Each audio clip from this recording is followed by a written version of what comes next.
So Leute, und damit herzlich willkommen zurück zu The Witness. Und jupp, ich habe ja versprochen, dass hier noch eine Sonderfolge rausgehauen wird. Und die Sonderfolge beinhaltet eigentlich ziemlich viel, das wir noch nicht entdeckt haben. So Umgebungsrätsel und so, dass ich ein bisschen zusammengesucht habe und auch von YouTube ein bisschen geschaut habe, wo das Zeugs ist, weil es gibt Dinge, die hätte man nicht erwartet in diesem Spiel, die wir noch nicht gefunden haben, die ich euch aber noch unbedingt zeigen werde. Ich werde wahrscheinlich nicht so viel reden, vielleicht gar nicht, muss ich noch überlegen während dieser Folge hier, aber ihr werdet einiges zu sehen kriegen. In dem Fall viel Spaß.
Well, that's no better a solution than any of the others, is it?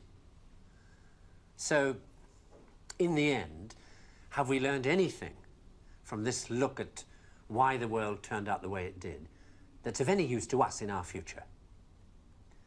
Something, I think.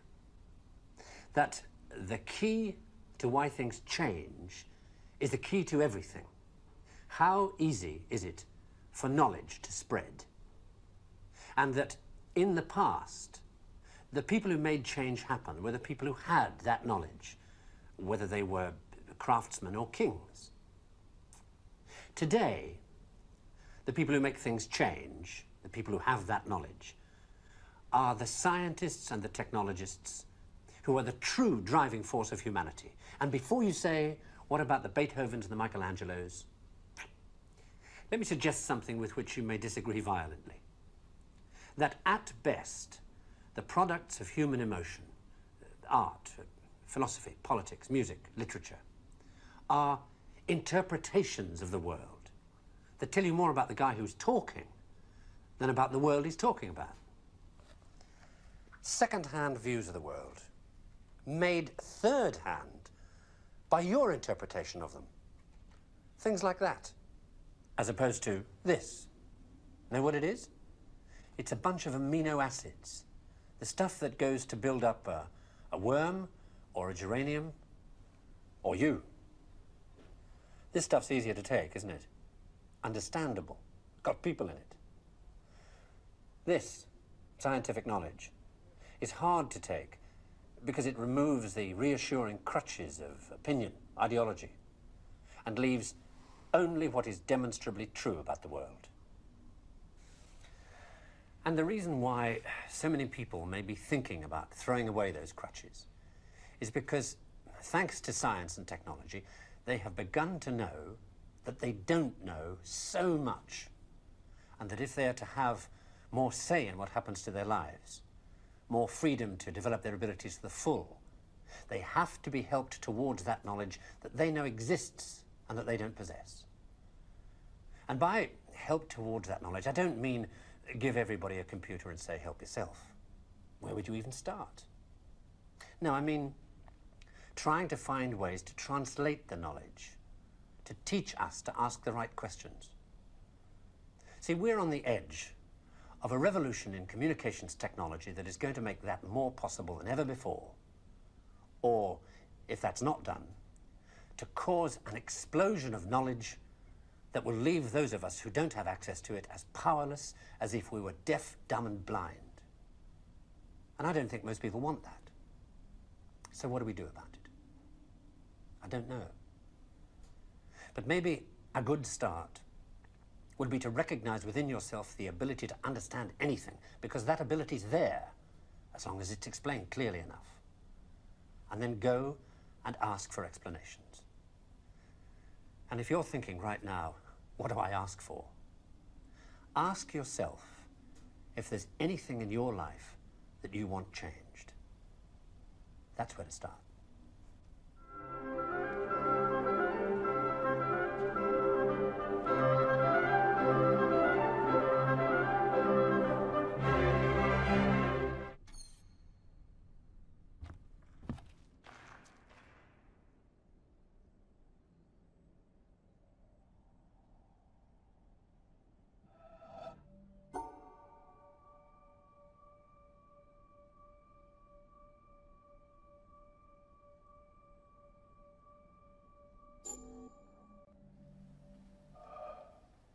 So it's absolutely simple what I have to say to you. It's what my teacher said to me. And I'm still deeply discovering the reverberation of that. And it's simply stop looking for what you want. Not cynically stop looking for what you want, because there's a way of stopping looking for what you want in resignation and cynicism and closing down. But innocently, openly, stop looking for what you want in this moment, not tomorrow when you have it, But in this moment, to take one moment, whatever it is you want, however mundane or profound, and just stop looking for it. And you will find more than what you could ever want. Because more than what can be wanted is already who you are. It's too simple to be grasped, but absolutely, completely realizable. If, and it is a huge if, of course, you are willing to give up your hope that what you want will be found in the next thought, or the next activity, or the next day, or the next man, or the next woman, or the next teaching, or the next experience. So that's huge. That's the challenge. And I've blessedly traveled to Australia to challenge you in that direction, that directionless direction.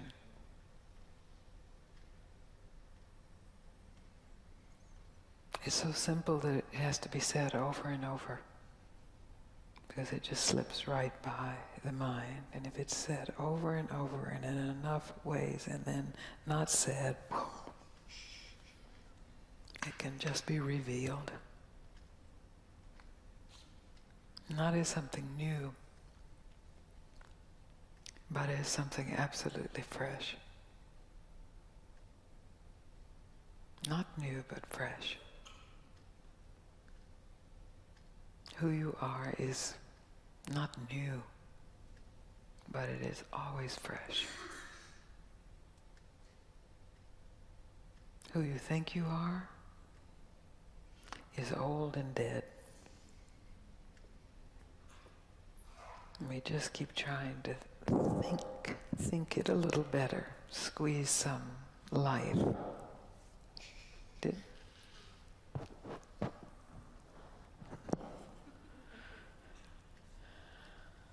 Is that clear? It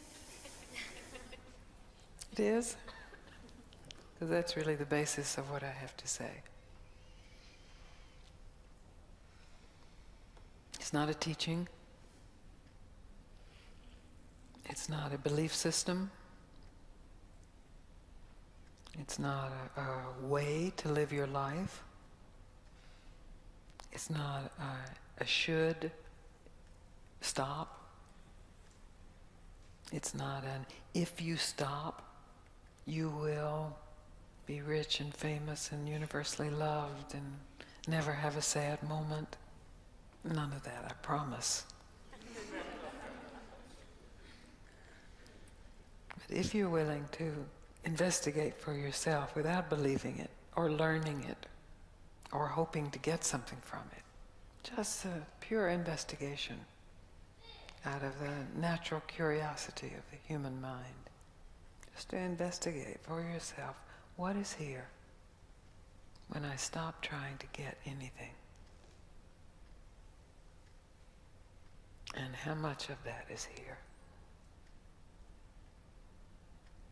and where does that begin and where does that end? And then the question, am I willing to trust that? And then the challenges get very big. But we'll get to that later.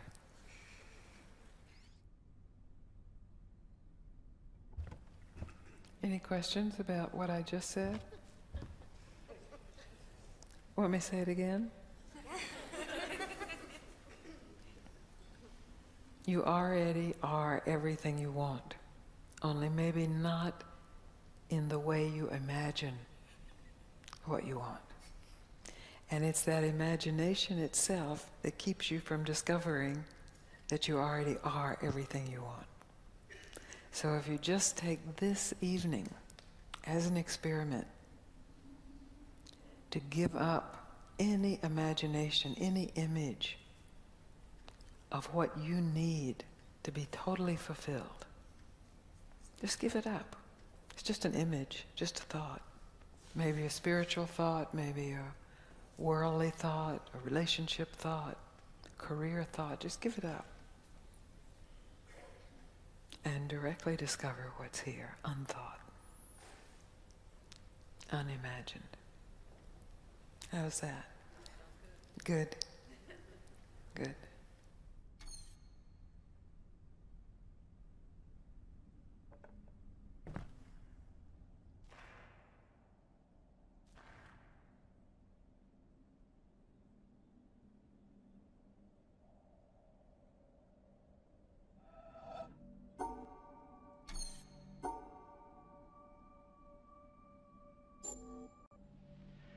And so, by a backhanded, upside-down argument, was predicted that there is in carbon a level at 7.82 million volts, and then experiments in the laboratory with carbon show indeed that there is.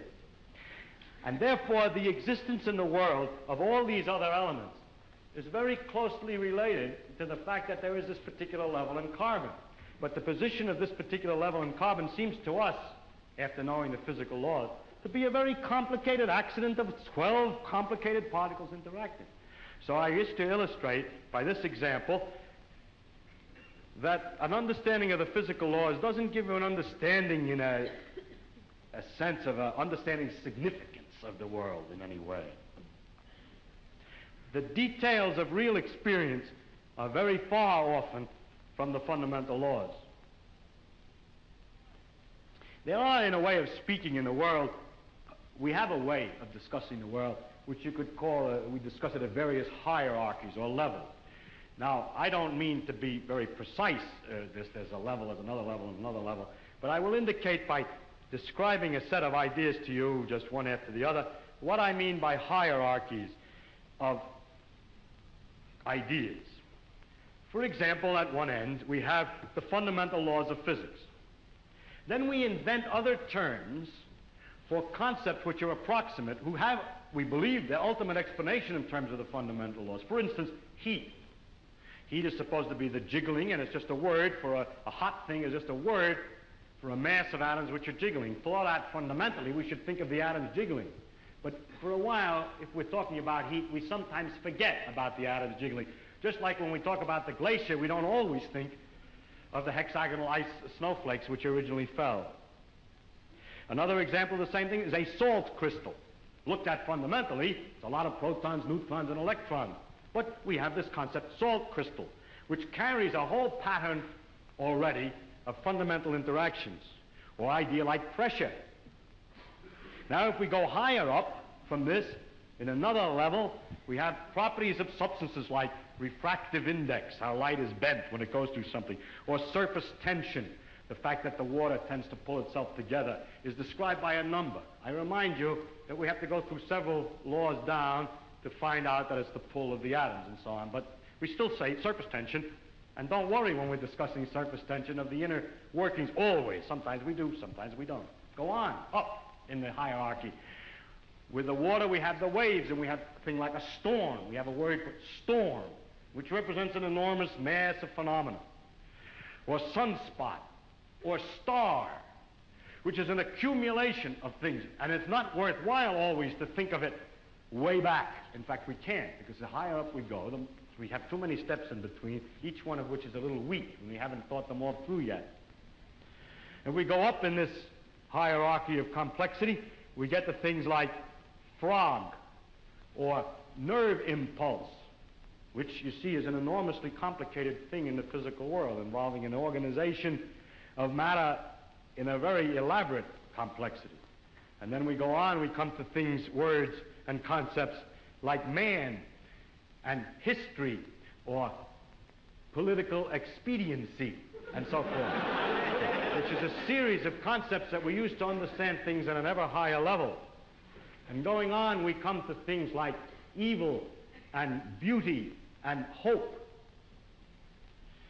Now, which end is nearer to the ultimate creator, or the ultimate?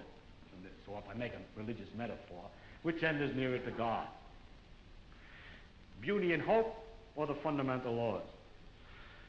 I think that the right way, of course, is to say that the whole structural interconnections of the thing is the thing that we have to look at, and that the sequence of hierarchy, that all the sciences and all the efforts, not just the sciences, but all the efforts of intellectual kind, are to see the connections of the hierarchies is to connect beauty to history, is to connect history to man's psychology, the man's psychology to the working of the brain to the neural impulse to the chemistry, and so forth, up and down, both ways. And today we cannot, and there's no use making believe we can, draw carefully a line all the way from one end of this thing to the other. In fact, we've just begun to see that there is this relative hierarchy. And so I don't think either end is nearer to God's. And to stand at either end and to walk out off the end of the pier only, hoping out in that direction is the complete understanding, is a mistake. And to stand with evil and beauty and hope, or to stand with the fundamental laws, hoping that way to get a deep understanding of the whole world with that aspect alone, is a mistake. And it is not sensible either for the ones who specialize at one end and the ones who specialize at the other end to have such disregard for each other. They don't actually, but the people say they do. So. But that actually the great mass of workers in between, connecting one step to another, are improving all the time our understanding of the world, both from working at the ends and working in the middle. And in that way, we are gradually understanding this connection, this tremendous world of interconnecting hierarchies. If you expected science to give all the answers to the wonderful questions about what we are, where we're going, what the meaning of the universe is, and so on, then I think you could easily become disillusioned and then look for some mystic answer to these problems. How a scientist can take a mystic answer, I don't know, because the whole spirit is to understand. Well, never mind that. I don't understand that. But anyhow, if you think of it, the way I think of what we're doing is we're exploring. We're trying to find out as much as we can about the world. People say to me, are you looking for the ultimate laws of physics? No, I'm not. I'm just looking to find out more about the world. And if it turns out there is a simple ultimate law that explains everything, so be it. That would be very nice to discover. If it turns out it's like an onion with millions of layers and we're just sick and tired of looking at the layers, then that's the way it is. But whatever way it comes out, its nature is there and she's going to come out the way she is. And therefore, when we go to investigate it, we shouldn't pre-decide what it is we're trying to do except to find out more about it. If you say, but your problem is, why do you find out more about it? If you thought that you were trying to find out more about it because you're going to get an answer to some deep philosophical question, you may be wrong. It may be that you can't get an answer to that particular question by finding out more about the character of nature. But I don't look at it. My interest in science is to simply find out about the world. And the more I find out, the better it is. I like to find out. There are very remarkable mysteries about the fact that we're able to do so many more things than apparently animals can do, and other questions like that. But those are mysteries I want to investigate without knowing the answer to them. And so altogether, I can't believe the special stories that have been made up about our relationship to the universe at large, because they seem to be too simple, too connected, too local, too provincial. The earth, he came to the earth. One of the aspects of God came to the earth, mind you. And look at what's out there. How can he? It isn't in proportion. Anyway, it's no use arguing. I can't argue it. I'm just trying to tell you why the scientific views that I have do have some effect on my beliefs. It also, another thing, has to do with the question of how do you find out if something's true? And if you have all these theories of the different religions, have all different theories about the thing, then you begin to wonder. Once you start doubting, just like you're supposed to doubt, you ask me, is the science true? We say, no, we don't know what's true. We're trying to find out. Everything is possibly wrong. Start out understanding religion by saying everything is possibly wrong. Let us see. As soon as you do that, you start sliding down an edge, which is hard to recover from. And so with the scientific view, or my father's view, that we should look to see what's true and what may be may not be true. Once you start doubting, which I think to me is a very fundamental part of my soul, is to doubt and to ask. And when you doubt and ask, it gets a little harder to believe. You see, one thing is I can live with doubt and uncertainty and not knowing. I think it's much more interesting to live not knowing than to have answers which might be wrong. I have approximate answers and possible beliefs and different degrees of certainty about different things, but I'm not absolutely sure of anything. And then many things I don't know anything about, such as whether it means anything to ask, why we're here, and what the question might mean. I might think about it a little bit. If I can't figure it out, then I go to something else. But I don't have to know an answer. I don't feel frightened by not knowing things, by being lost in the mysterious universe without having any purpose, which is the way it really is as far as I can tell, possibly. It doesn't frighten me.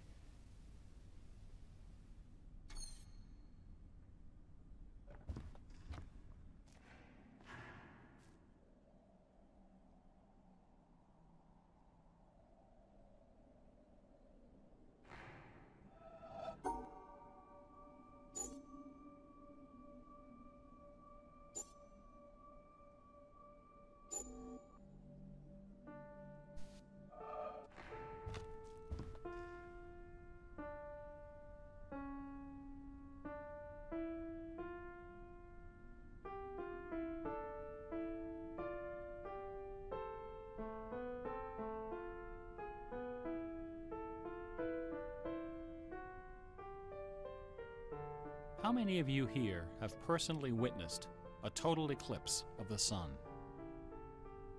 To stand one day in the shadow of the moon is one of my humble goals in life. The closest I ever came was over 30 years ago.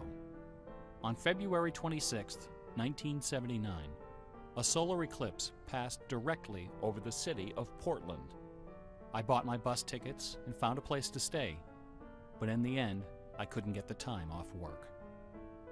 Well, anyone who lives in Portland can tell you that the chances of catching the sun in February are pretty slim. And sure enough, the skies over the city that day were completely overcast. I wouldn't have seen a thing.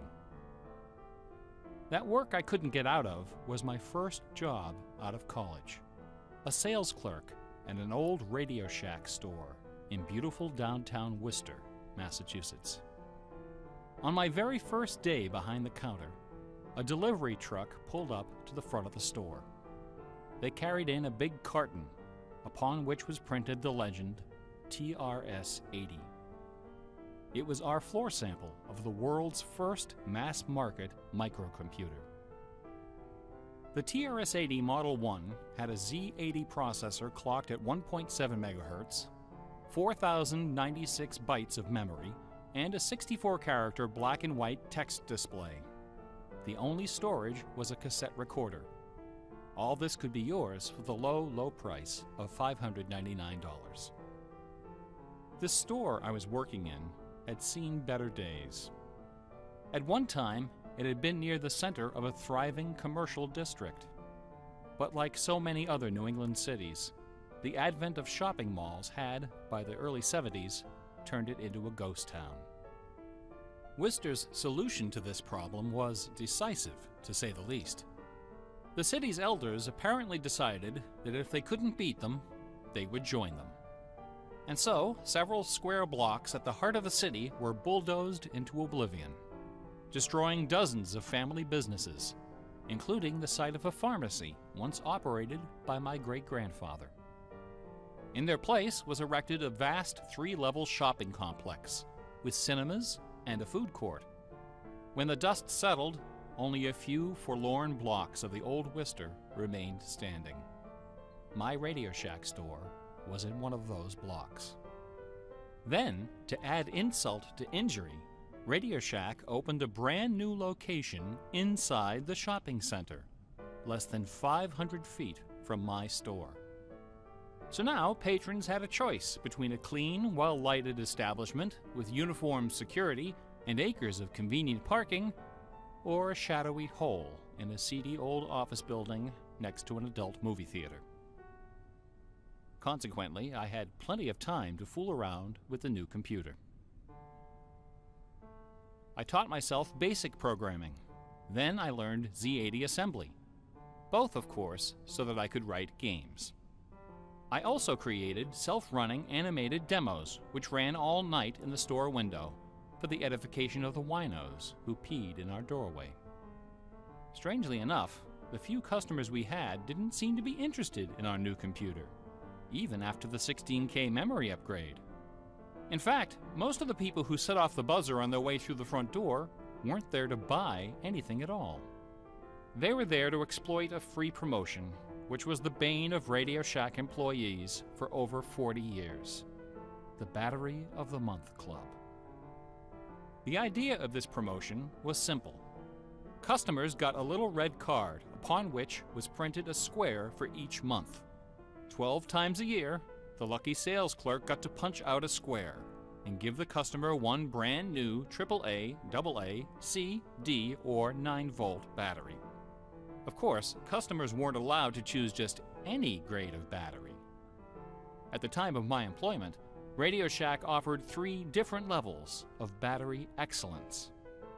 First were the alkalines, powerful, long-lasting, and expensive, hanging behind the counter like prescription medication in gold-embossed blister packs. These were most certainly not available through the Battery of the Month Club. Next were the high-end lead batteries, sturdy, dependable batteries, moderately priced, and prominently displayed near the front of the store. These were also not available through the Battery of the Month Club. Finally, at the bottom of the barrel were the standard lead batteries. These were literally piled in barrels, cunningly located way at the back of the store, in a dark corner near the TV antennas. Remember TV antennas? Customers who came in looking for their free Battery of the Month had to walk the entire length of the premises, past the CB radios and stereo headphones and remote-controlled racing cars. Nothing would stop them. On the first day of every month, like clockwork, those customers came in waving their little red cards. I would look up from my programming and wave them to the back of the store. It didn't matter that the batteries were only worth 29 cents. It didn't matter that most of them were already half dead. They came, they grabbed. And as far as I can remember, not one of them ever paid for a damned thing. I was such a crappy salesman. I was young and foolish. I thought my education in game design was happening at the keyboard. I almost missed the lesson coming through the front door. Fortunately, I wasn't the only person fooling around with games on micros.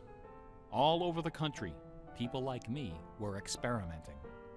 Scott Adams was coding what would soon become the world's first commercial adventure game. Remember adventure games? My future employer, Infocom, was being founded, along with other legendary companies like Online Systems, Sirius, Personal Software, and SSI. Those were exciting times. Teenagers were making fortunes. Games were cheap and easy to build. The slate was clean. But in 1979, the biggest news in gaming had nothing to do with computers. On the morning of the autumn equinox, September 20th, a new children's picture book appeared in the stores of Great Britain. This picture book was rather peculiar. It consisted of 15 meticulously detailed color paintings, illustrating a slight, whimsical tale about a rabbit delivering a jewel to the moon. On the back jacket of the book was a color photograph of a real jewel, shaped like a running rabbit, 5 inches long, fashioned of 18-karat gold, suspended with ornaments and bells, together with a sun and moon of blue quartz. According to the blurb underneath, this very jewel had been buried somewhere in England. Clues pointing to its location were concealed in the text and in the pictures of the book. the treasure would belong to whoever found it first. The book was called Masquerade. It was created by an eccentric little man with divergent eyes and a talent for mischief named Kit Williams. Within days, the first printing was sold out, and the empire that never sleeps found itself in the grip of rabbit fever. Excited readers attacked the paintings with rulers, compasses, and protractors. Magazine articles and TV specials dissected the clues, floated theories, and followed with keen delight the reckless exploits of the fanatics. One obscure park, unfortunately known by the nickname Rabbit Hill, was so riddled with holes excavated by misguided treasure seekers that the authorities had to erect signs assuring the public that no gold rabbits were to be found there. Some hunters ended up seeking psychological counseling for their obsession. The craze leapt over the Atlantic Ocean and invaded America, France, Italy, and Germany. It sold over 1 million copies in a few months, a record unrivaled by any children's title until the advent of Harry Potter. Over 150,000 copies were sold in foreign translations, including 80,000 copies in Japanese, despite the fact that the puzzle was only solvable in English. It didn't matter that the Masquerade jewel was only worth a few $1,000s. Many seekers spent far more than that in their months of exploration and travel. It was the thrill of the chase, the possibility of being the one. Treasure hunts, secret messages, and hidden things seem to exert an irresistible appeal. They're fun to look for and to talk about, and this fact of human psychology has been exploited in computer games since the earliest days. It finds expression in the hidden surprises we call Easter eggs.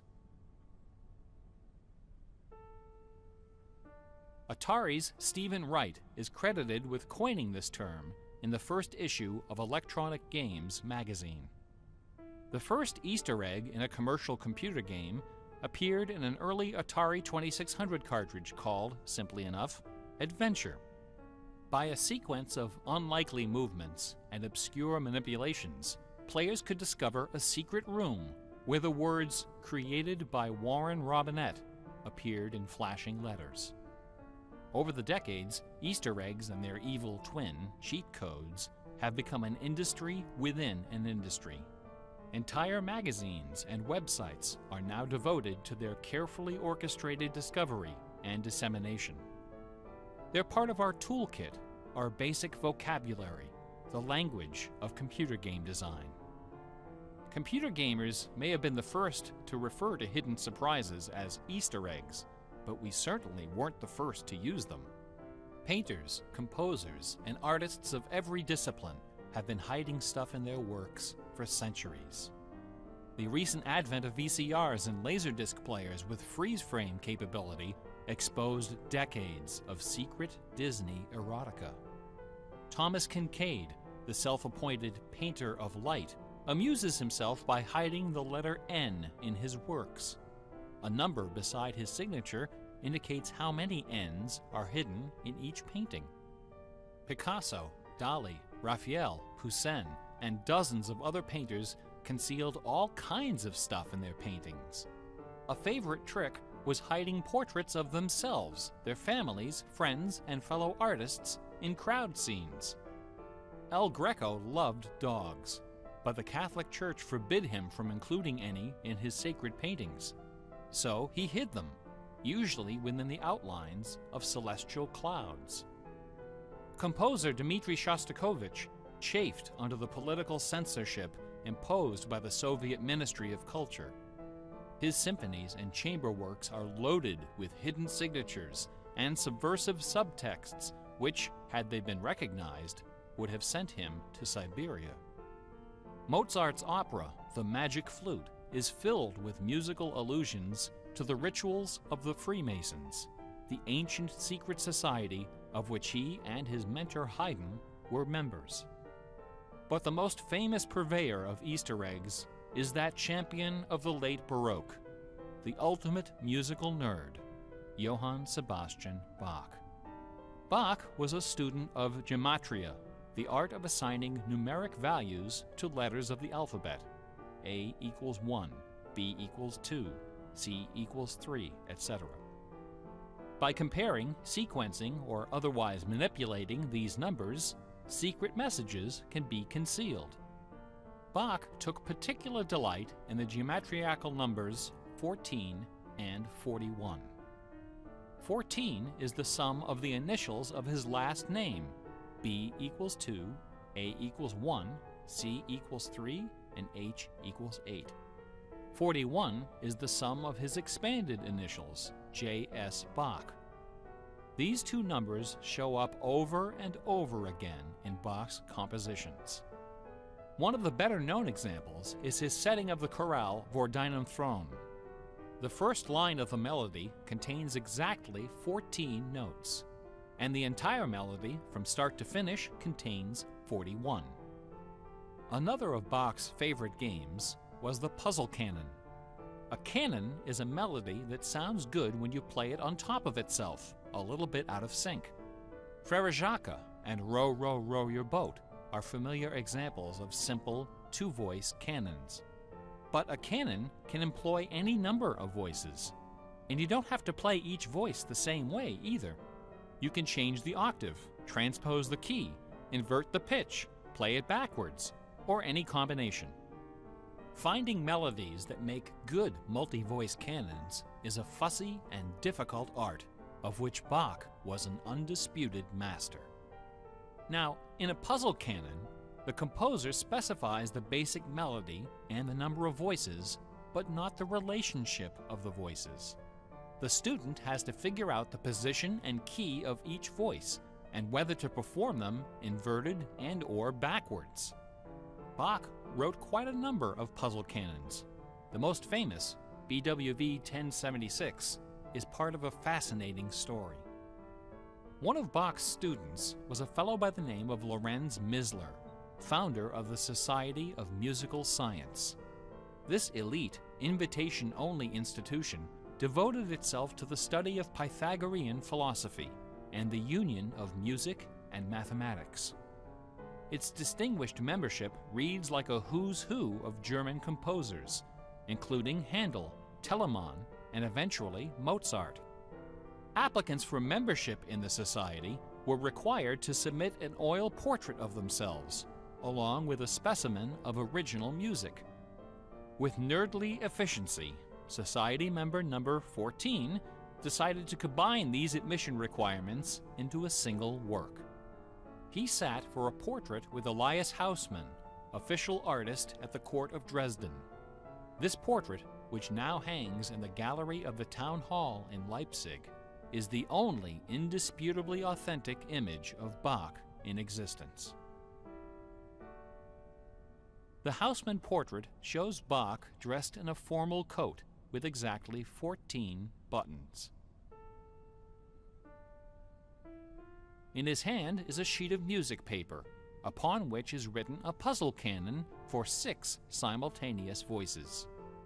In 1974, a manuscript was discovered which proved that this canon was the 13th in a series of exactly 14 canons based on the ground theme of the famous Goldberg variations.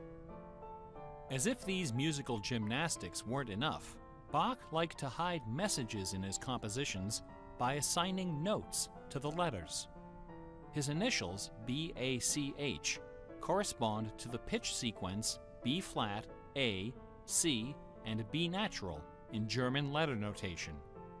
This theme makes its most memorable appearance in the last bars of his final composition, The Art of Fugue, published soon after his death in 1750. The word fugue comes from the Latin fuga, which means flight, as in running away. So the art of fugue is the art of flight, the art of taking a theme and running with it. Bach wrote hundreds of fugues, but none as sublime as this sequence of 14. In the last and most complicated fugue in the series, the first and second sections develop normally. This is followed by the BACH signature, and then suddenly, without any warning or structural justification, the fugue stops, dead in its tracks. One of the composer's 20 children, his son Carl Philipp Emanuel, claimed that Bach died moments after those last few notes were written. This story is probably apocryphal. The Easter eggs in Bach's music are a pleasant obscurity, known chiefly to professors and students of Baroque music. But in March of 2002, when this lecture was first delivered, those Easter eggs were the talk of the entire classical music industry. Sitting near the top of the classical music charts that month was a compact disc on the ECM label called Mortimer. It was performed by the Hilliard Choral Ensemble, together with a talented but, until then, little-known violinist, Christoph Poppen. The music on Mortimer is based on a geometrical analysis of Bach's Partita in D minor for solo violin. This analysis, by German professor Helga Thon, assigns numeric values to the duration of notes, the number of bars, and the German letter notation of the partita. In doing so, she claims to have discovered the complete text of several liturgical ceremonies encoded in the notes. The CD presented these hidden texts superimposed over the original music. The result was strangely melancholy, dark, haunting, and very, very popular. Quite a few music critics attacked this disc. They didn't buy Professor Thon's analysis, dismissing it as a combination of numerology and canny marketing. Their caution was not without basis. Numerology is a slippery slope down which many a fine mind has slid to its doom. Allow me to offer an amusing anecdote from my own experience. Back in the early 90s, before the internet took off, one of the more popular online bulletin board systems was a service called Prodigy. I bought an account on Prodigy so I could join a fraternal interest group and gossip with fellow members around the country. One day, a stranger appeared on our bulletin board. Right away, I knew we were in trouble. This fellow, whose name was Gary, began spouting all kinds of apocalyptic nonsense about worldwide conspiracies, secret societies, and devil worship. At first, we tried to be polite. We questioned his sources, corrected his histories, logically refuted his claims, and tried to behave in a civilized manner. But instead of soothing him, our attention only made him worse. His conspiratorial warnings became urgent, approaching hysteria. He began to threaten people who disagreed with him. To coin a phrase, Gary went all uppercase. But his most urgent warnings weren't about the gays, the Jews, the Rockefellers, or the Illuminati. According to Gary, the greatest enemy of mankind was Santa Claus. Gary claimed to possess a secret numerical formula that proved beyond a shadow of a doubt that Santa Claus was an avatar of the Antichrist. Intrigued, we pressed Gary to reveal his formula. In doing so, we walked right into his trap. We should have known he had a book to sell. I fell for it. I sent him the $15. Less than a week later, the book arrived. Above an ominous photograph of the Washington Monument was emblazoned the title, 666, The Final Warning. Inside this privately printed 494-page monster, Gary reveals a simple geometrical formula, which he claims was developed by the ancient Sumerians. This formula assigns successive products of 6 to each letter of the alphabet. A equals 6, B equals 12, C equals 18, etc.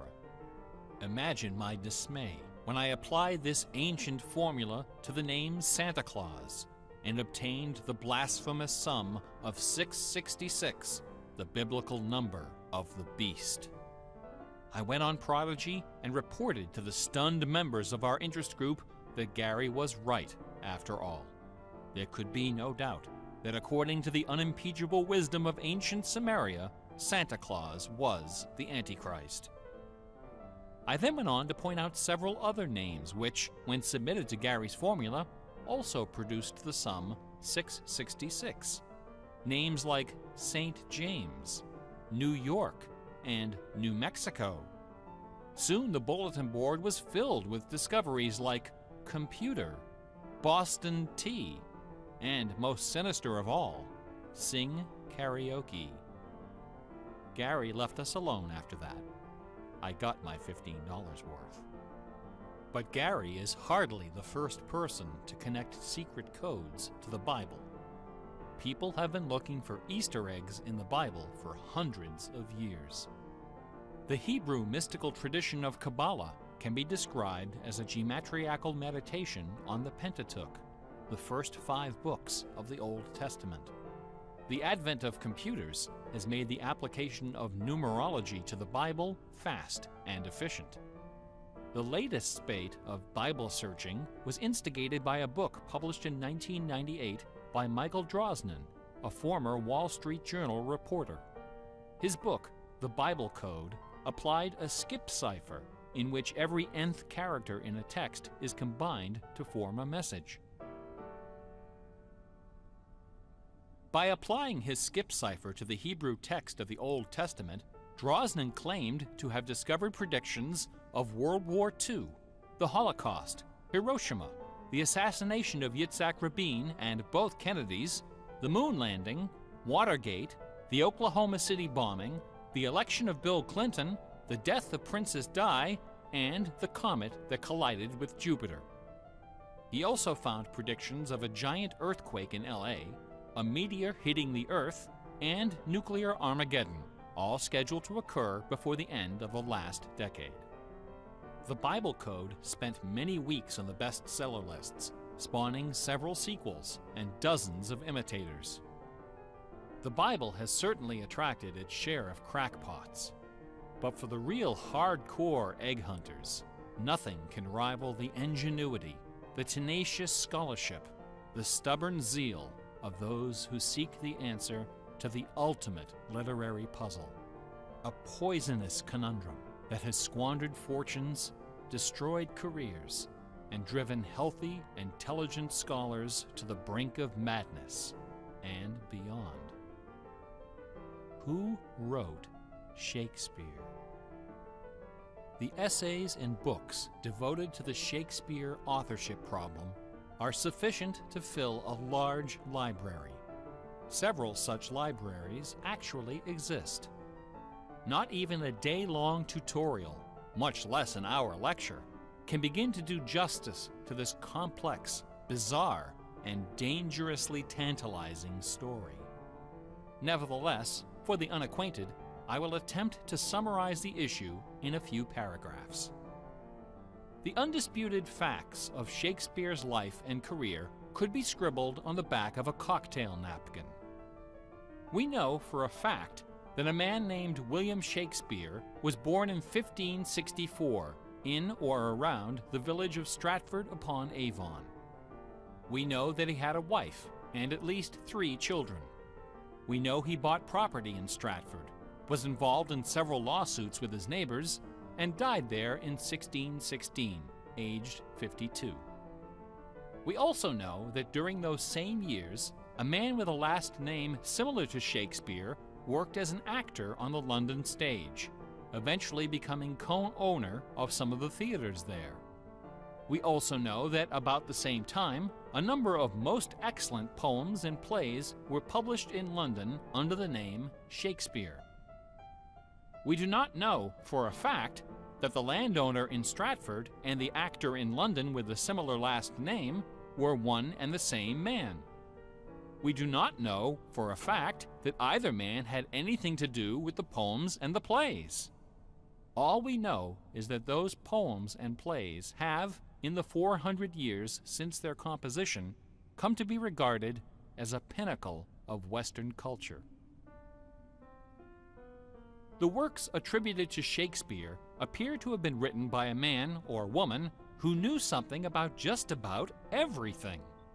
They're filled with references to mythology and classic literature, games and sports, war and weapons of war, ships and sailing, the law and legal terminology, court etiquette, statesmanship, horticulture, music, astronomy, medicine, falconry, and, of course, theater. Therein lies the problem. How could a farmer's son of uncertain schooling, from a mostly illiterate country village, a man of practically no account at all, wield such encyclopedic learning, with so much eloquence and wit, so much wisdom and human understanding?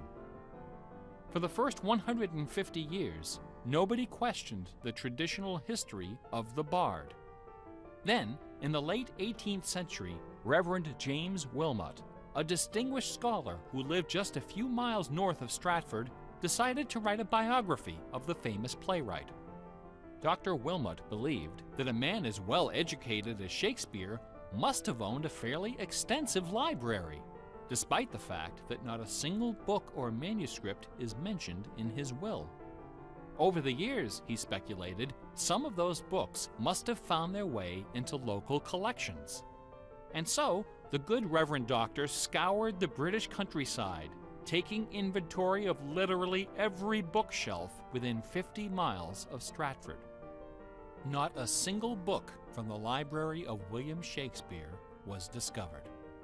Neither were there found any letters to, from, or about Shakespeare. Furthermore, no references to the folklore, local sayings, or distinctive dialect of the Stratford area could be found in any of Shakespeare's writings. After 4 years of painstaking research, Dr. Wilmot concluded, to his own dismay, that only one person contemporary with Shakespeare of Stratford had ever demonstrated the wide-ranging education and expressive talent needed to compose those poems and plays. That man was the multilingual author, philosopher, and statesman, inventor of the scientific method, Chancellor to the courts of Queen Elizabeth and King James, Sir Francis Bacon. Dr. Wilmot never dared to publish his theory, but before he died, he confided it to a friend, James Cowell, who, in 1805, repeated it to a meeting of the Ipswich Philosophical Society.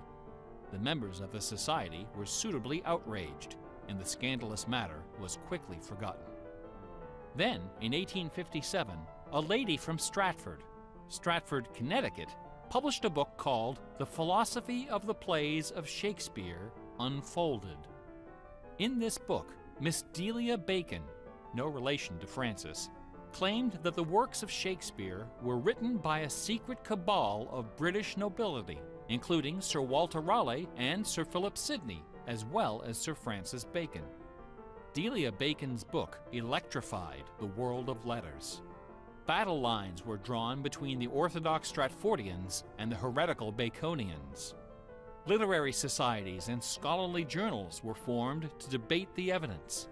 Hundreds of pamphlets, newspaper articles, and essays were published defending each side and ridiculing the opposition with that self-aggrandizing viciousness peculiar to tenured academics. Armed with her explosive book, Delia Bacon journeyed to Stratford-upon-Avon and, unbelievably, obtained official permission to open Shakespeare's grave. However, when the moment came to actually lift the stone, Delia's self-doubt precipitated a catastrophic nervous breakdown. She later died penniless in a madhouse. Around 1888, things began to get a bit out of hand. U.S. Congressman Ignatius Donnelly of Minnesota became interested in the Shakespeare controversy. One day, browsing through his facsimile copy of the First Folio of 1623, he noted that the word bacon appeared on page 53 of the Histories and also on page 53 of the Comedies.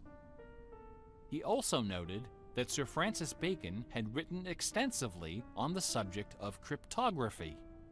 Donnelly began counting line and page numbers, adding and subtracting letters, drawing lines over sentences, circling words and crossing them out. The result was a complex and virtually incomprehensible algorithm which he claimed was invented by Bacon to hide secret messages inside the first folio. The greatest Easter egg hunt in the history of Western civilization had begun. Here are just a couple of the sillier highlights. A doctor named Orville Owen of Detroit constructed a bizarre research tool he called the Wheel of Fortune. This wheel consisted of 2 giant wooden spools wrapped with a strip of canvas 2 feet wide and 1,000 feet long. Onto this canvas, he glued the separate pages of the complete works of Bacon, Shakespeare, Marlowe, Greene, Peele, and Spencer, together with Burton's Anatomy of Melancholy. By cranking the spools back and forth, Dr. Owen could quickly zip across the pages in search of clues and cross-references. Employing a large team of secretaries and stenographers, Owen claimed to have uncovered a complete alternative history of Elizabethan England, as well as several entirely new Shakespeare plays and sonnets. Listen to this hidden verse, supposedly penned by the mighty bard himself, which inspired Dr. Owen to build his Wheel of Fortune. Take your knife and cut all our books asunder, and set the leaves on a great firm wheel, which rolls and rolls, and turning the fickle rolling wheel, throw your eyes upon Fortune, that goddess blind, that stands upon a spherical stone, that turning and inconstant rolls in restless variation. After publishing 5 thick volumes of this rubbish, Owen announced the discovery of an anagram, indicating that Bacon's original manuscripts were buried near Chepstow Castle on the River Wye. Owen spent the next 15 years and thousands of dollars excavating the bed of the river with boat crews and high explosives. He died before anything was found. A fellow named Arnsberg wrote an entire book based on the analysis of the significance of a suspicious crack in the tomb of Bacon's mother. A Ray of Sanity finally appeared in 1957. To those familiar with the science of cryptology, the name William Friedman needs little introduction. During World War II, Colonel Friedman was the head of the U.S. Army's Cryptoanalytic Bureau. He is credited with cracking the Japanese Empire's most sensitive cipher. After the war, the colonel decided to apply his expertise to the study of the Shakespeare ciphers. He interviewed several of the experts in the field and prepared a detailed scientific analysis, which he published under the title The Shakespeare Ciphers Examined. His conclusion? In a word, bunk. According to the standards of cryptologic science, not one of the hidden messages purportedly discovered in Shakespeare's works was plausible. The rules used to extract these messages from the texts were non-rigorous, wildly subjective, and unrepeatable by anyone except the original decipherer. The people involved were not being dishonest. They were channeling their preconceptions. They were trapped in a labyrinth of delusion, mining order from chaos. Anglers in a lake of darkness. Lear, Act 3, Scene 6. You would think that Friedman's cold and ruthless exposure would be enough to silence the heretics once and for all. Not a chance. The books and TV specials and websites and conferences and doctoral dissertations keep right on coming. I should point out that the Shakespeare authorship issue is not only the preoccupation of cranks and weirdos. A substantial number of respected authors and Shakespeareans have expressed serious doubts about the traditional origin of the plays. The list includes Nathaniel Hawthorne, Ralph Waldo Emerson, Walt Whitman, Henry James, Sam Clemens, Sigmund Freud, Orson Welles, and Sir John Gielgud. Living skeptics include the artistic director of the New Globe Theatre, Mark Rylance, Michael York, Derek Jacobi, Kenneth Branagh, and even that most revered and scholarly of contemporary Shakespearean actors, Keanu Reeves. The current leading candidate for the authorship is Edward de Vere, the 17th Earl of Oxford, a theory first proposed in 1920 by an English schoolmaster with the unfortunate name J. Thomas Looney. What is it about Bach, the Bible, and the works of Shakespeare that inspires this intense scrutiny? Nobody's looking for acrostics in Chaucer or Keats. There are no hit CDs of the secret chorales of Wagner or Beethoven. For the answer, we need to recognize the unique roles which the Bible and Shakespeare have played in the development of Western culture. No other single work of literature has influenced modern English more than the translation of the Holy Bible published in 1611 under the auspices of King James I. The King James Bible exemplifies the meaning of the word classic. It has been called the noblest monument of English prose, the very greatest achievement of the English language. It has served as an inspiration for generations of poets, dramatists, musicians, politicians, and orators. Countless people have learned to read by repeating the phrases in this, the only book their family possessed. Our constitutions and our laws have been profoundly shaped by its cadences and imagery. But even the glory of the King James Bible, compiled by a committee of 46 editors over the course of a decade, pales before the dazzling legacy of the Swan of Avon. The lowest estimate of Shakespeare's working vocabulary is 15,000 words, more than 3 times that of the King James Bible, and twice the size of his nearest competitor, John Milton. His poems and plays were written without the aid of a dictionary or a thesaurus. They didn't exist yet. It was all in his head. When Shakespeare had a thought for which Elizabethan English had no word, he invented one. The Oxford English Dictionary lists hundreds of everyday words and phrases which made their first appearance in the pages of the Bard. Addiction, alligator, assassination, bedroom, critic, dawn, design, dialogue, employer, film, glow, gloomy, gossip, hint, hurry, investment, lonely, luggage, manager, switch, torture, transcendence, wormhole, zany. Hamlet alone contains nearly 40 of these neologisms. Who today would have this audacity, this giddy exuberance of invention?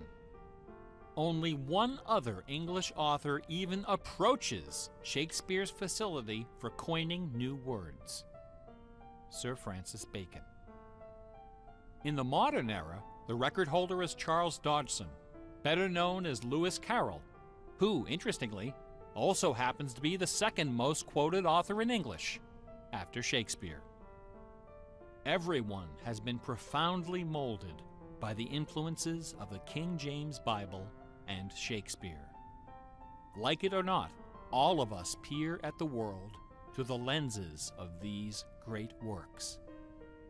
They are the primary source documents of modern English thought, the style guides of our minds. Contemplating these dazzling jewels of wisdom and eloquence gives rise to an extraordinary feeling, a potent, rare, and precious emotion with the potential to completely upset your life. An emotion powerful enough to make a man abandon his wife and children, forfeit career and reputation, lay down his possessions, and follow his heart without questioning. That sweet, sweet fusion of wonder and fear, irresistible attraction, and soul-numbing dread known as awe. Awe is the grail of artistic achievement. No other human emotion possesses such raw, transformative power, and none is more difficult to evoke.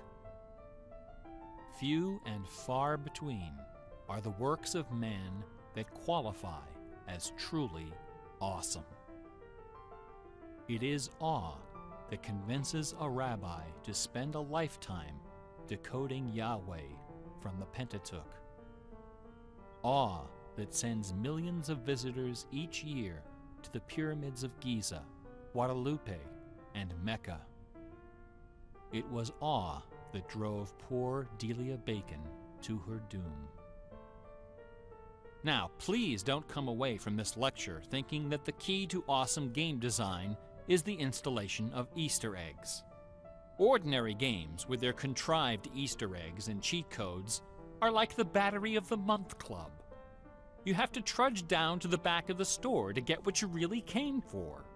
If superpower is what people really want, why not just give it to them?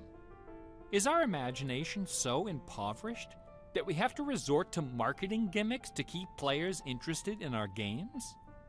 Awesome things don't hold anything back.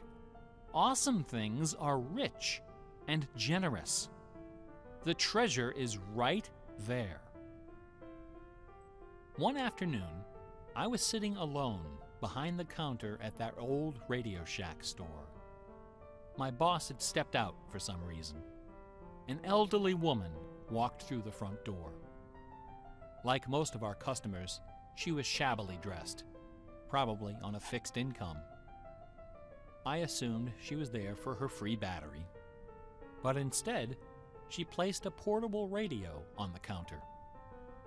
This little radio came from the days when they boasted about the number of transistors inside on the case. It was completely wrapped in dirty white medical tape. The woman looked at me and asked, "Can you fix this?" Slowly, I unwrapped the medical tape, peeling away the layers until the back cover of the radio fell off, accompanied by a cloud of red dust.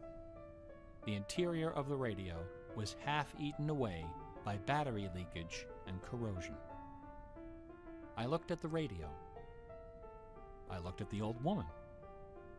I looked back at the radio. I reached behind me, where the expensive alkaline batteries were hanging like prescription medication, and removed a gleaming 9-volt cell from its gold blister pack. Then I pulled a brand new transistor radio from a box, installed the alkaline, and helped the lady find her favorite station. No money changed hands. She left the store without saying a word. Awesome things are kind of like that.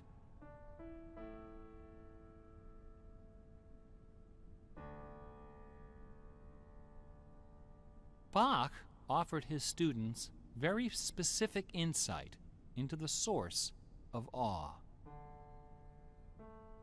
In addition to BACH, 2 other sets of initials are also associated with Bach's music. These initials are not hidden in the notes. Instead, they're scrawled right across the top of the manuscript for the whole world to see. The initials are SDG and JJ. SDG stands for the Latin phrase Sole Deo Gloria, to the glory of God alone. JJ stands for Jesu Juva, help me, Jesus. Bach wrote all of his great masterpieces sub specie eternitatis, under the aspect of eternity. He did not compose only to please his sponsors or to win the approval of an audience. His work was his worship. Bach once wrote, Music should have no other end and aim than the glory of God and the recreation of the soul. Where this is not kept in mind, there is no true music, but only an infernal clamor and ranting. The name of the power that moves you is not important. What is important is that you are moved. Awe is the foundation of religion. No other motivation can free you from the limits of personal achievement. Nothing else can teach you the art of flight. Computer games are barely 40 years old. Only a few words in our basic vocabulary have been established. A whole dictionary is waiting to be coined. The slate is clean. Someday soon, perhaps even in our lifetime, a game design will appear that will flash across our culture like lightning. It will be easy to recognize. It will be generous, giddy with exuberant inventiveness. Scholars will pick it apart for decades, perhaps centuries. It will be something wonderful, something terrifying, something awful. A few years ago, I was invited to speak at a conference in London. My wife joined me, and we took a day off for some sightseeing. We decided to visit England's second biggest tourist attraction, Stratford-upon-Avon. It was cold and rainy when our train arrived. Luckily, most of the attractions are just a short walk from the station. We visited Shakespeare's birthplace, a charming old house along the main street, which attracts millions of pilgrims every year, despite the complete lack of any evidence that Shakespeare was born there or even lived anywhere near it. We went past the school where Shakespeare learned to read and write, although no documents exist to prove his attendance. We visited Anne Hathaway's cottage, the rustic country farm where his wife spent her childhood, although no record shows anyone by that name ever having lived there. Finally, we came to the one location undeniably associated with Shakespeare, Trinity Parish Church, on the banks of the River Avon, where a man by that name is buried. This beautiful church is approached by a long walkway between rows of ancient gravestones, shaded by tall trees. The entrance door is surprisingly tiny. No cameras are allowed inside. The interior is dark and quiet. Despite the presence of busloads of tourists, the atmosphere is hushed and respectful. A few people are seated in the pews, deep in prayer. An aisle leads up the center of the church. The left side of the altar is brightly illuminated. On the wall above is a famous bust of the bard, quill in hand, gazing serenely at the crowd of pilgrims. On the floor beneath, surrounded by bouquets of flowers, at the very spot where Delia Bacon lost her mind, the gravestone of William Shakespeare bears this dire warning. Good friend, for Jesus' sake, forbear to dig the dust enclosed here. Blessed be the man who spares these stones, and cursed be he that moves my bones. Every year, 3 million pilgrims arrive from every nation on earth to approach this stone and consider the likeness of a man whose body of work can only be described as awesome. By contrast, the right side of the altar is dark and featureless. Nobody of any consequence is buried there. The only point of interest is a wooden case of simple design, carved of dark oak. Inside the case, sealed beneath a thick sheet of glass, lies a large open book. A plaque on the case identifies this book as a first edition of the King James Bible, published in 1611, when Shakespeare was 46. Not many pilgrims visit this side of the altar. Most of those that do simply glance at the book, read the plaque, and move along. A few, more observant, note that the Bible happens to be opened to a page in the Old Testament, the book of Psalms, chapter 46. No explanation is given for this particular choice of pages. For the initiated, none is necessary. If you are of inquisitive bent, if you are intrigued by English history and literature, if you value your peace of mind, cover your ears now. In the year 1900, a scholar noticed something about the King James translation of Psalm 46. Something terrifying, something wonderful. The 46th word from the beginning of Psalm 46 is shake. The 46th word from the end is spear. There are only two possibilities here. Either this is the finest coincidence ever recorded in the history of world literature, or it is not. The Earth revolves around only one sun and has only one moon. The moon happens to be 400 times smaller than the sun. The sun happens to be 400 times farther away. And the apparent paths of the moon and sun in our sky happen to intersect exactly twice every month. Which means that every now and then, at long yet precisely predictable intervals, the lunar disk slips across the face of the sun and just barely conceals it for a few wonderful, terrible minutes. A fine coincidence, no?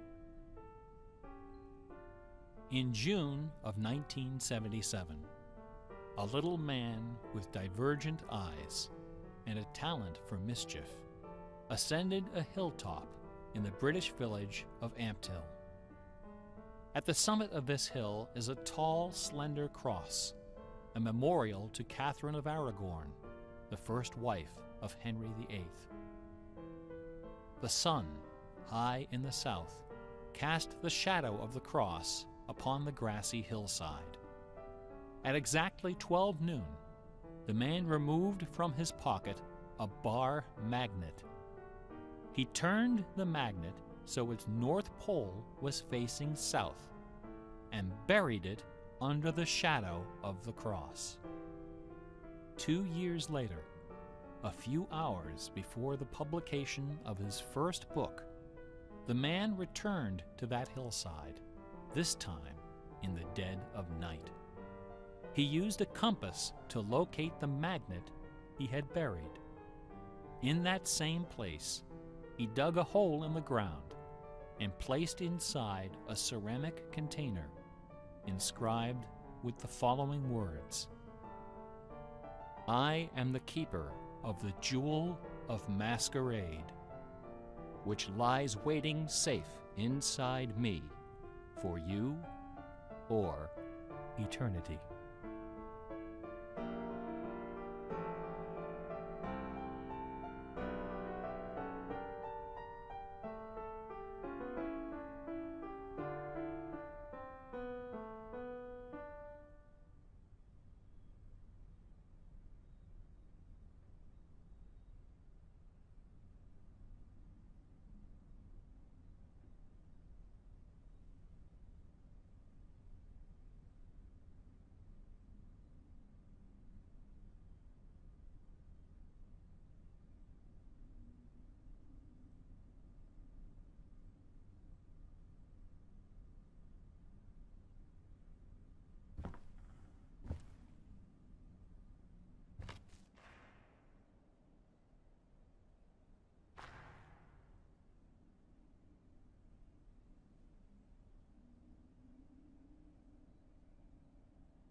know yourself as the open, empty, luminous presence of awareness.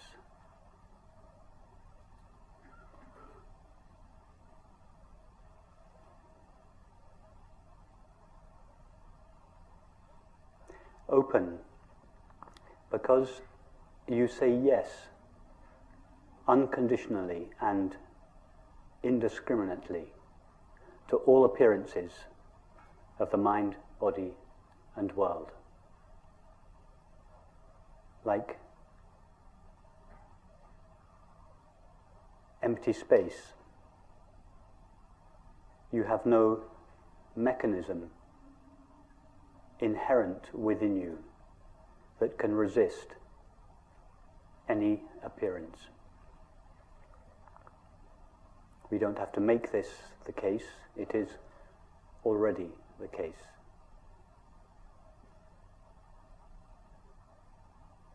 Empty,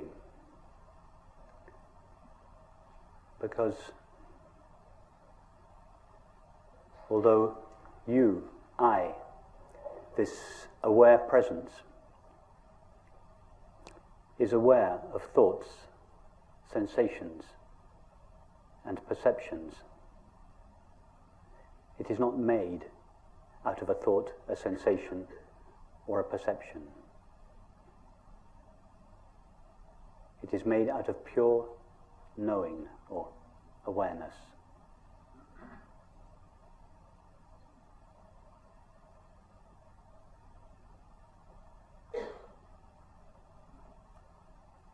And luminous, because just like the sun, relatively speaking, that renders all objects seeable, so you, I, this open, empty presence, renders all experience knowable.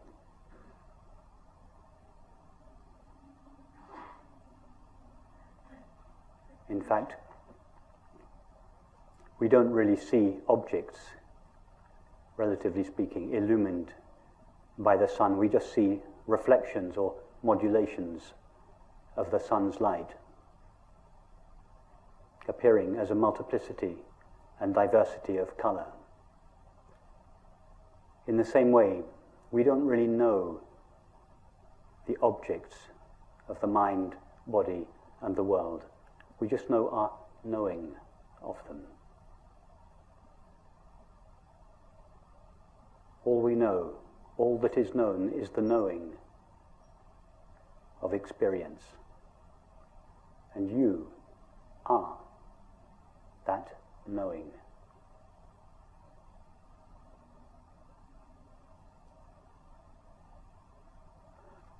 All that is ever known is a modulation of our own knowing presence, modulating itself in the form of thinking, sensing, and perceiving, and seeming to become a mind, a body, and a world. But we never actually know a mind, a body, and a world as they are normally conceived. We just know our knowing of them. And this knowing, the substance of our experience, the only substance of our experience, is ourself. In other words, we know ourself alone. Awareness knows nothing other than itself. Be knowingly this open, empty, luminous presence of awareness. We don't need to do anything special to make this happen. Above all, we don't have to manipulate the mind in any way whatsoever to be this presence of awareness.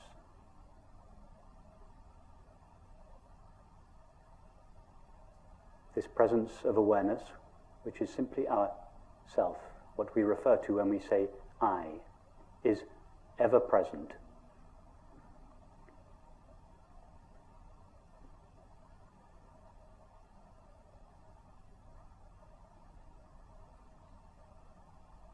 Check this in your own experience. Nothing that I am saying this evening, there is nothing that cannot be checked in your own direct experience right now. I bring no special knowledge to this meeting.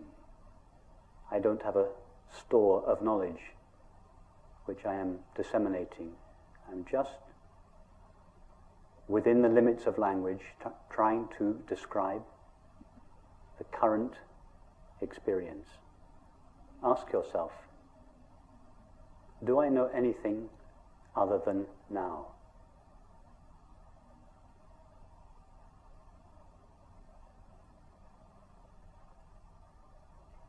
Try to experience the not now.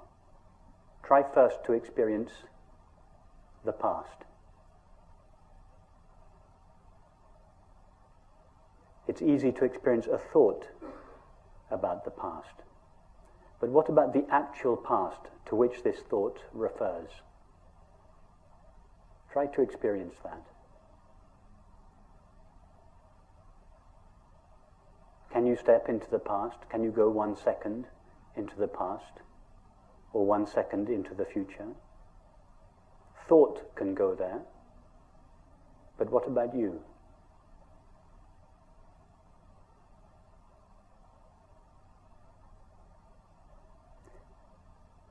Really try to go there to make sure that this is not just an interesting philosophical conversation, but that it is actually your experience. That the past and the future are never experienced.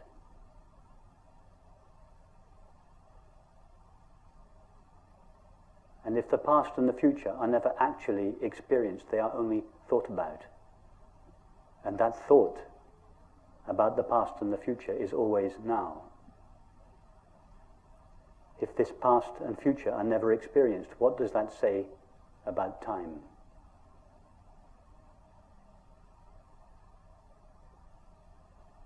Time is a movement between a non-existent past towards a non-existent future.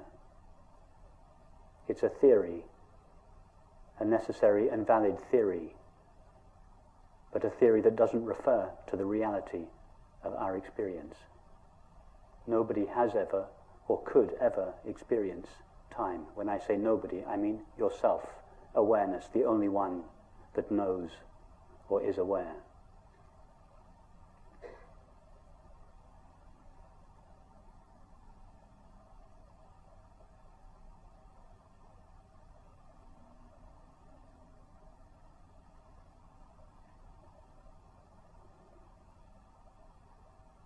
When I arrived off the plane from London in Washington, DC, last weekend before coming here,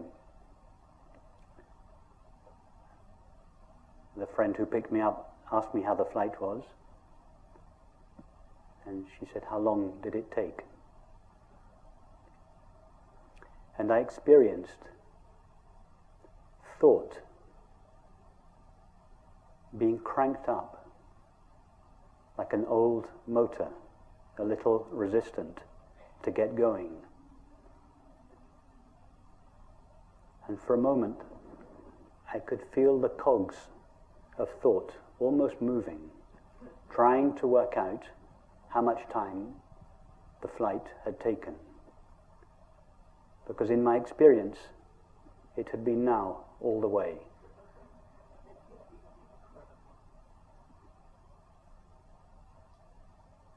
I had never left London. London had left me. I had never got onto an aeroplane, a flow of sensations and perceptions that thought abstracts and calls a body in an aeroplane, flowed through me. And I never arrived in Washington, D.C. Washington, D.C. arrived in me, or at least the cluster of perceptions that thought calls Washington, D.C. arrived in me. In the same way, nobody ever walked into this room and nobody is sitting on a chair and nobody is listening to a talk? A colourful flow of sensations and perceptions appears in awareness. But awareness never goes anywhere or does anything. It is always here and now, not here a place and now a time. Here, this dimensionless, now this timeless presence of our own being. That is our experience, whether we recognize it or not.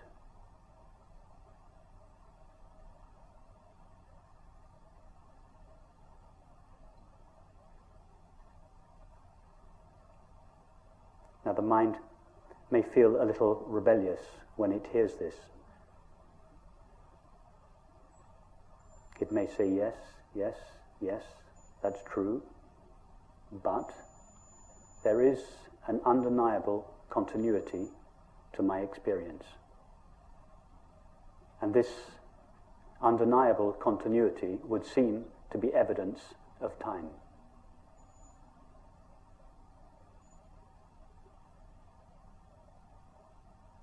Where does this felt sense of continuity come from? All we know of the mind is the current thought or image. And thoughts and images are intermittent. The body is known through sensation, and all sensations are intermittent. All we know of the world is perception, that is, sights, sounds, tastes, textures, and smells. In fact, nobody has ever experienced a world as such, a world as it is normally conceived to be. We just know the current perception, and all perception is intermittent. So if the so-called mind, body, and world are intermittent, from where does this felt sense of continuity come from? It comes from the only thing, if we can call it a thing, that is truly continuous, or in fact not continuous, but ever present now in our experience, and that is our own being, the presence of awareness. The presence of awareness is the only thing that is known to be ever present. Now the mind knows nothing of awareness because the mind only knows apparent objects. So when the mind looks at experience to find what it is that accounts for continuity, it cannot see awareness. And so it manufactures a substance called time to account for the continuity of experience. In other words, continuity in time is what eternity looks like when viewed through the narrow slit of the mind.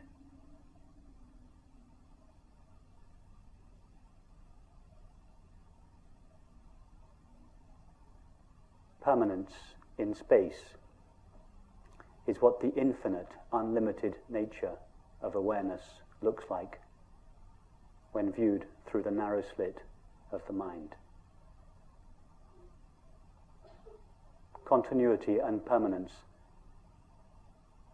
are pale reflections at the level of the mind of the true, eternal and infinite nature of awareness, that is, of our self.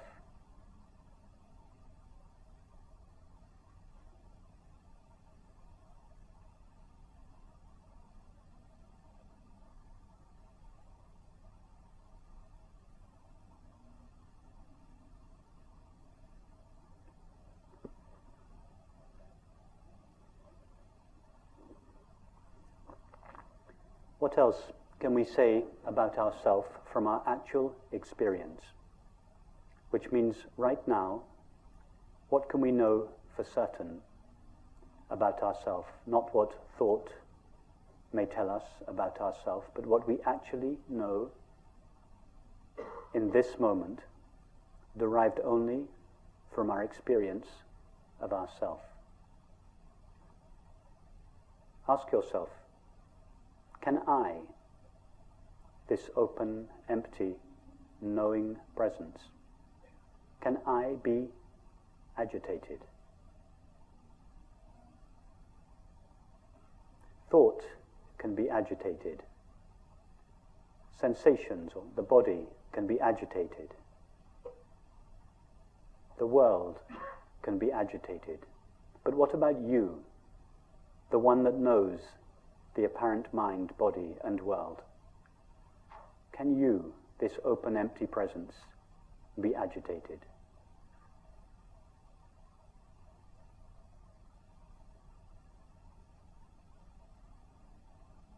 See, in your experience right now, that you are, and this of course is just an image, are like an open, empty space, such as the space of this room. Nothing that appears within this room can agitate it. We are all sitting peacefully now, but if we were to stand up and start dancing or fighting, would the space of this room become agitated? You are like that. You, I, the presence of awareness, are undisturbable, imperturbable. We don't need to become imperturbable, and this undisturbability of ourself is not dependent upon the condition of the mind. Right now, you, awareness, are utterly imperturbable, and for this reason, another name for ourself is peace. Peace is not a quality that ourself has, it is what ourself is. Not peace of mind. Minds are more or less agitated. This peace that passeth understanding, that is not of the mind. It doesn't have to be sought. It is not hiding in the background of experience. This very awareness that is seeing, hearing, knowing, is pure peace itself, shining in all experience, however apparently agitated that experience may be.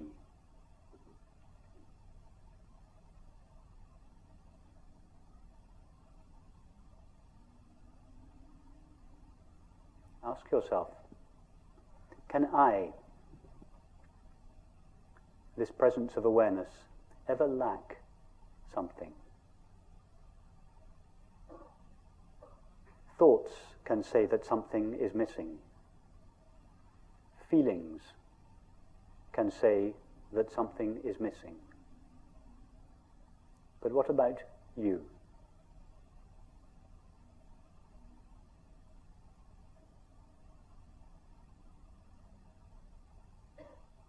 Without referring to thought or feeling, is there the slightest motive in you to avoid the now and replace it with the not now?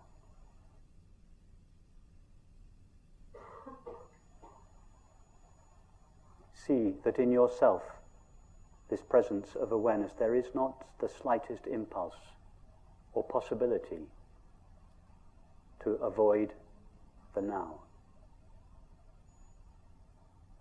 And what do we call this absolute absence of resistance to the now?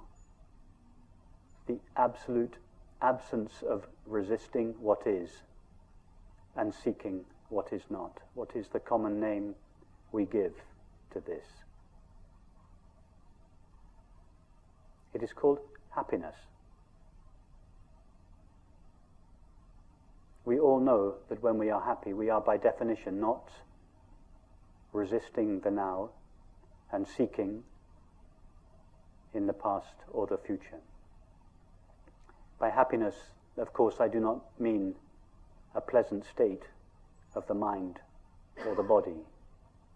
I mean this absolute impossibility of ourself ever to resist or seek, to resist what is and to seek what is not. So happiness, like peace, is just another name for ourself. It is not a quality that ourself has, it is what ourself is.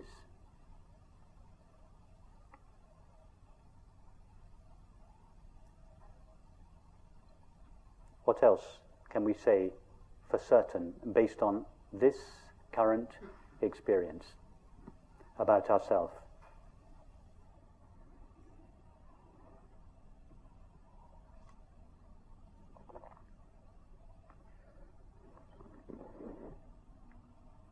When I was driving here, or being driven here, the day before yesterday, from the airport in San Francisco, I was looking in the wing mirror of the passenger seat, and I noticed the words inscribed at the bottom of the wing mirror. And they said, "Objects in the mirror are closer than you think." A statement of pure non-duality.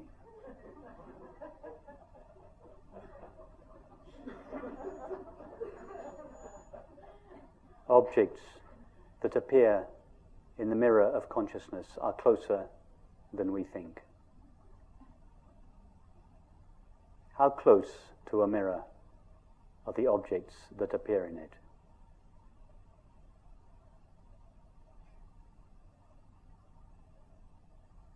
Are there in fact two things? One, the objects that appear in the mirror, and two, the mirror? Or is it all just mirror?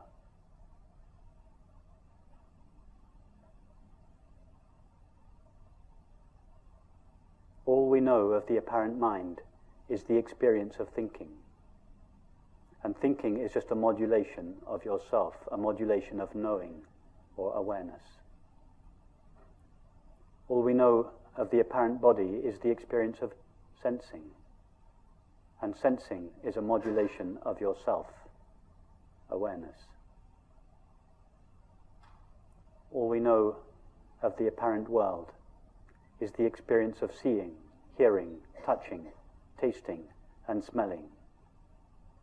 These are all modulations of knowing, modulations of ourself. In other words, we never truly know a mind or a body or a world. These labels are just abstractions that thought superimposes on the intimacy of our experience. From the point of view of experience, which is the only real point of view, experience is much closer, much more intimate, so close as to not admit the possibility of two things. One, myself, awareness, and two, the object that I know. Even that is an abstraction. It may be a useful stepping stone, a halfway understanding to conceive of thoughts, sensations, and perceptions arising in awareness. But nothing arises in awareness. The only substance of all experience, the only substance of thinking, sensing, and perceiving is already awareness.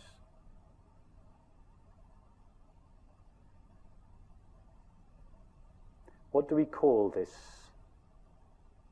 absolute absence of two things? A subject that knows and an object that is known.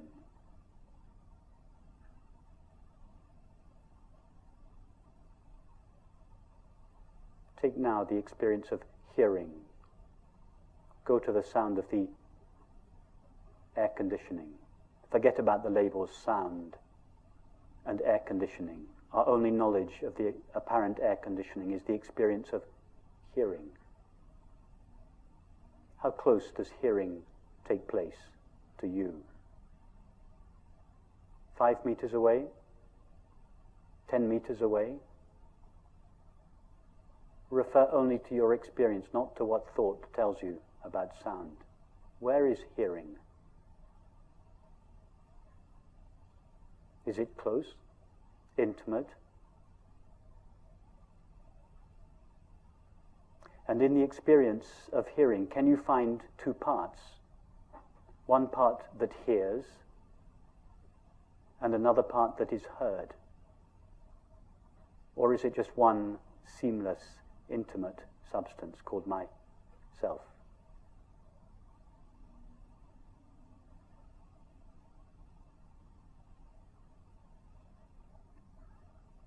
And what about this room? Thought says, I, the inside self in here, sees the room, the outside world out there. But what does experience say? All we know of the apparent room is the experience of seeing. Remove seeing, and the room vanishes. In other words, we don't know a room. We just know the experience of seeing. Does seeing take place 5, 10, 15 meters away from yourself? Or is seeing utterly intimate?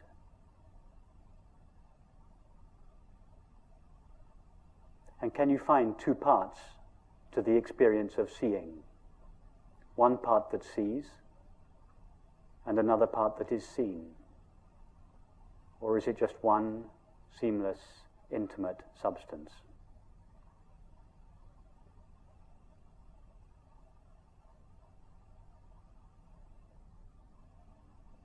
And what is the name, the common name we give to the absolute intimacy of all experience? It is called love.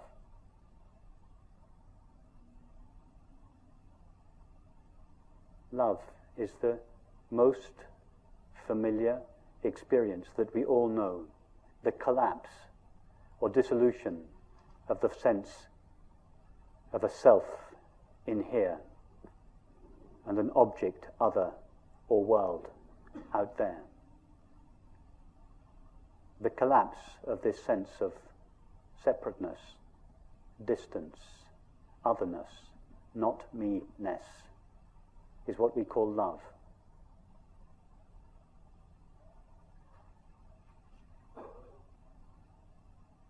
Love is just another name for non-duality. If we call it non-duality, there's just a few thousand of us in the world that are interested in it. But if we call it love, or peace, or happiness, then all 7 billion of us are interested in it.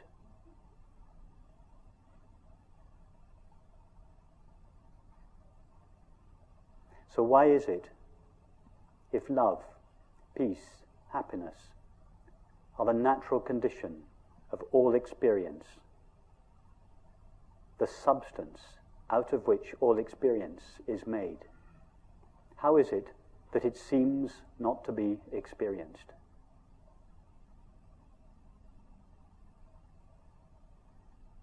It is because of a single thought that rises in awareness, made only of awareness, which imagines that awareness shares the limits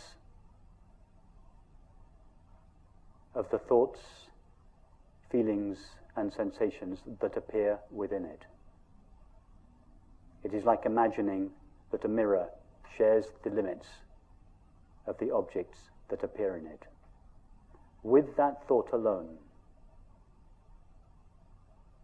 the ever-present, unlimited awareness, which is what we are, seems to acquire or take on the apparent limits of the body and the mind, just as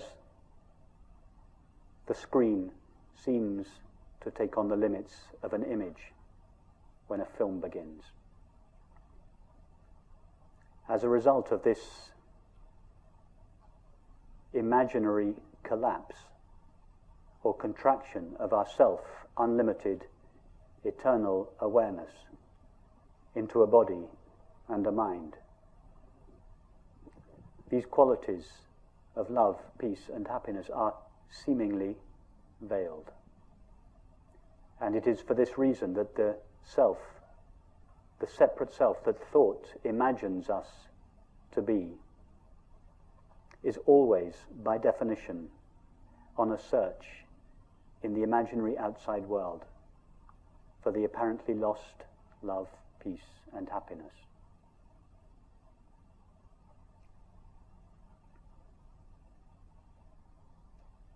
However, this imaginary inside self cannot, by definition, find the love that it seeks, because its very presence, its apparent presence, is the veiling of that love. All the separate self seeks is love. In fact, the separate self is not an entity that searches, it is the activity of resisting the now and seeking the not now. All this seeking ever wants is love. But love is the dissolution of this seeking, the dissolution of this imaginary self. In other words, the separate self that seeks love is like a moth that seeks a flame. The flame is all the moth wants, but it is the only thing it cannot have.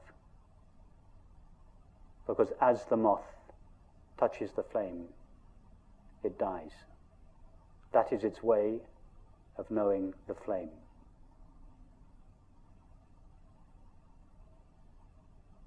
It becomes the flame as it touches it. That is the separate self's way of finding love, by dying in it. The death or dissolution of the separate self is the experience of love.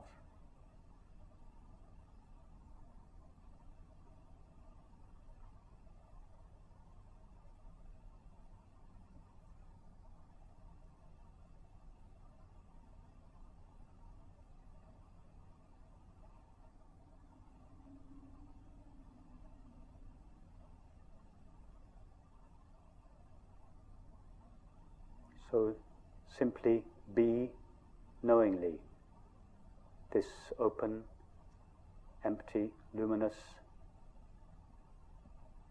presence of awareness, whose nature, whose inherent nature is love, peace, and happiness.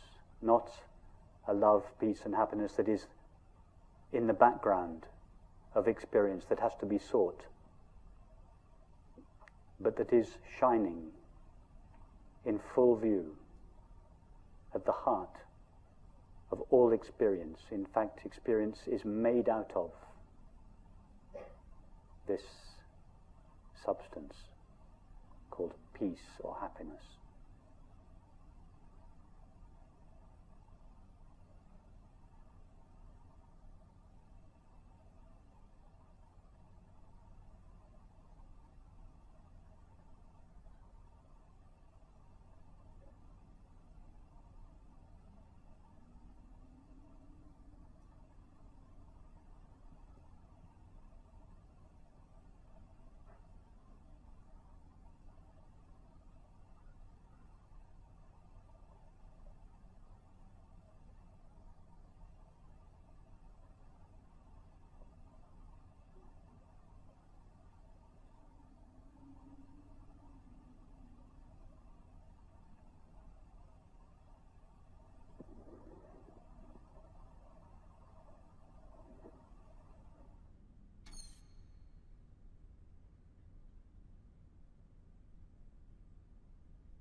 So, Leute, Entschuldigung,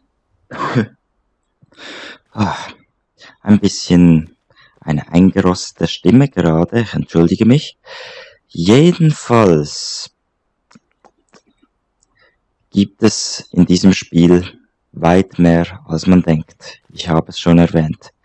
Wir haben jetzt in dieser Folge den Challenge Room, den sogenannten Challenge Room, den wir da oben aktiviert haben, und dann dieses ganze Areal, das wir freigeschaltet haben, das haben wir uns kurz angesehen, oder besser gesagt, ich habe mir das kurz angesehen. Ich habe nicht alle Rätsel darin gelöst, wie man gesehen hat.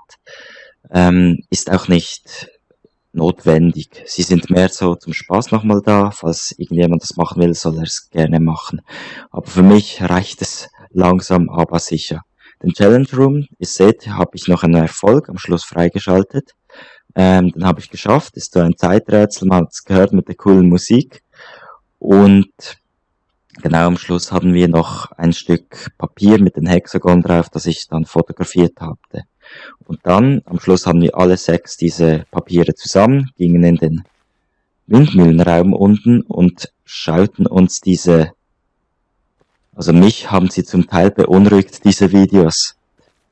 Mich haben sie zum Teil beunruhigt. Ein paar fand ich interessant, besonders das mit, das kurze da, mit den Typen, der über Wissenschaft und, wie soll man sagen, und die anderen Dinge da, eben Kunst, Musik und alles das verglichen hat. Das erste kurze Video, das fand ich cool.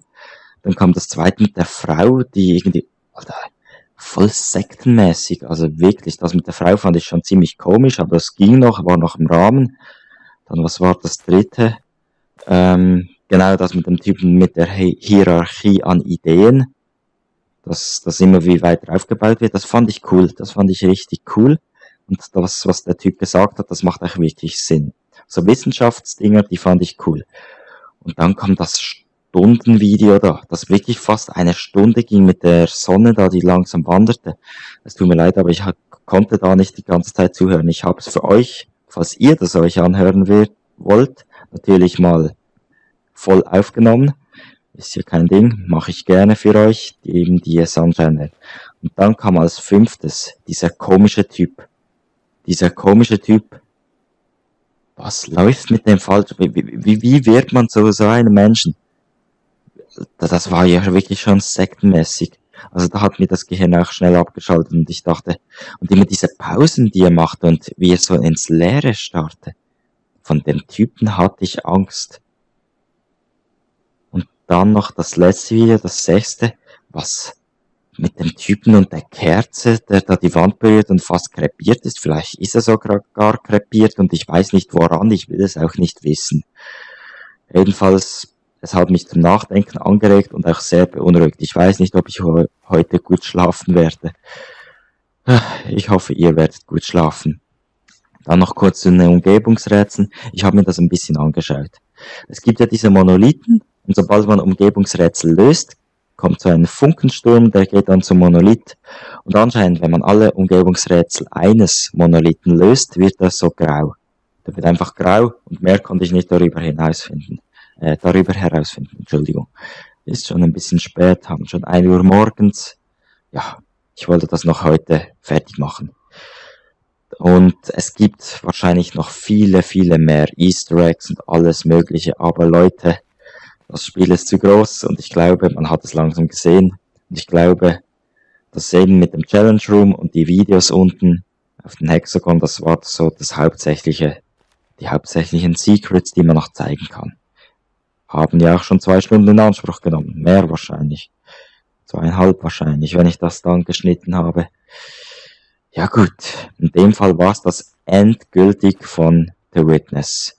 Gerade hier im Zentrum der Insel werde ich es komplett beenden. Ich danke nochmals, falls ihr euch das wirklich auch angetan habt und das ganze Video angeschaut habt. Ich glaube, das wird niemand gemacht haben. Glaube ich nicht, ist aber auch verständlich, müsst ihr nicht. Okay, in dem Fall. Ich muss überlegen. Ich glaube, ich brauche wieder mal ein Let's Play, wo ein bisschen Action und Reaktion und was ein kleiner Kontrast zu so einem Let's Play wie das hier herstellt. werde ich mir etwas aussuchen. Danke vielmals fürs Zuschauen und bis zum nächsten Mal. Euer Cesnik. Tschüss und ciao.